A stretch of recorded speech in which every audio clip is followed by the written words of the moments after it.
There's no doubt about it. 2020 is a difficult year for everyone. The pandemic continues to disrupt lives all over the world. People lost their jobs, their homes, and many struggled to put food on the table before, during, and after the holiday season.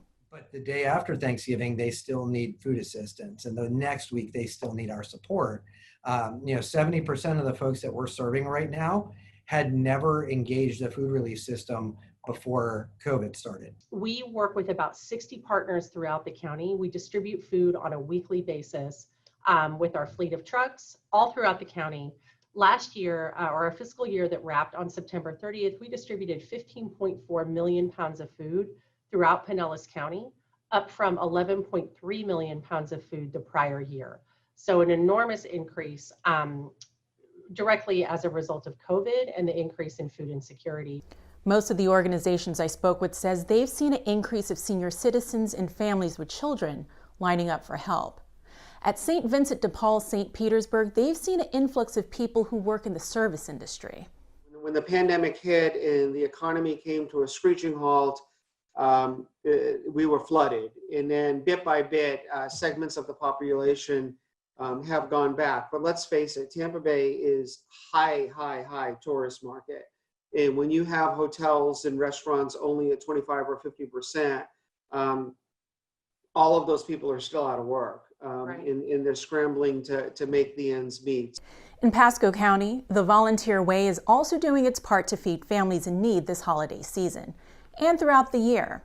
Now, under normal circumstances, the nonprofit would serve meals on Thanksgiving Day and Christmas, but the pandemic put those plans on hold. We don't have the capacity to sanitize the air. It's a small venue to begin with, and so for the number of people that come through the soup kitchen, we would be open into the night trying to feed people in groups and get them out clean and get them back in. Is there anything that your organization needs help with? Maybe you all need more volunteers because you're not seeing as many volunteers this time of year, or maybe non-perishable foods, or just getting the word out?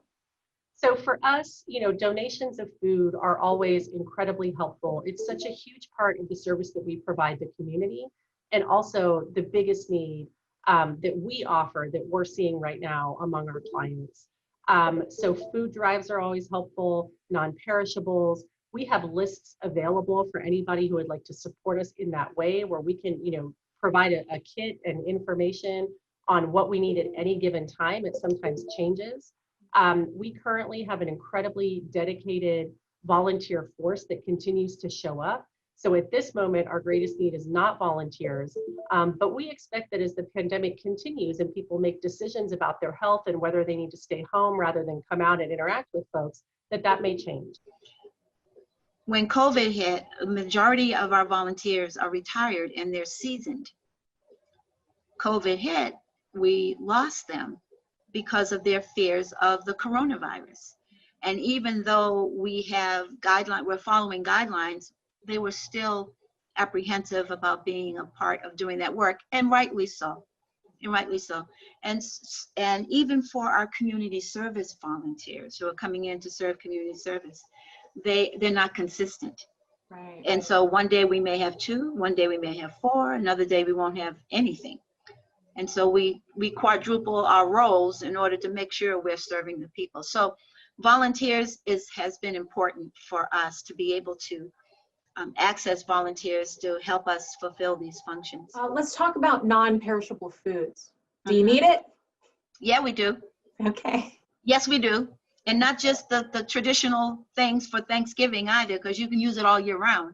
But yes, the canned vegetables, juices, snack bars, all of those types of things, non-perishables that we can use. And then the other good thing that we're as a nonprofit is money. Donations are welcomed.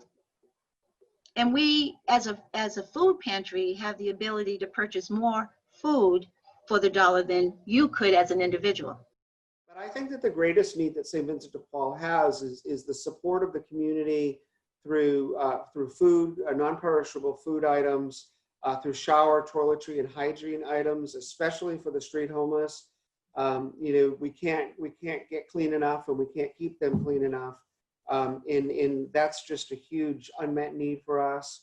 And then, of course, the community's financial support on an ongoing basis. All of these meals that we provide, we only have a $50,000 food budget for the year. And the rest of it all comes in donations from communities and from businesses. The other thing is that if anyone is having, I can't believe that people would be, but if anyone's having a holiday party and anticipates having a large amount of food left over for a variety of reasons, please try to get that to us. Either freeze it and we'll get it, or we'll get it and freeze it, because all of those big pans of leftover food are meals in the mouths of people who are out on the streets of Tampa Bay. So the nice thing is we are getting a great community response for volunteers, but we do still need more. So you go to our website and there's a volunteer page, and you can choose your shift, and you can choose what type of, whether you want to go out to a distribution out in the community, or you want to come to the warehouse and help us pack boxes. There's always something to do. And we are always in need of additional volunteers. With the help of volunteers, nonprofits throughout the Tampa Bay area are hosting drive-through events where people can pick up their holiday meals safely. But helping hands are needed throughout the entire year. This is not an issue that goes away the day after Thanksgiving or the day after Christmas. This is a significant ongoing need in our community. There are well over 1.5 million residents of the Tampa Bay area who are in need of food assistance. And so that won't be any different at the end of January. It's great for you to want to volunteer on Thanksgiving Day or on Christmas morning, but really we could use your help the next day and the day after.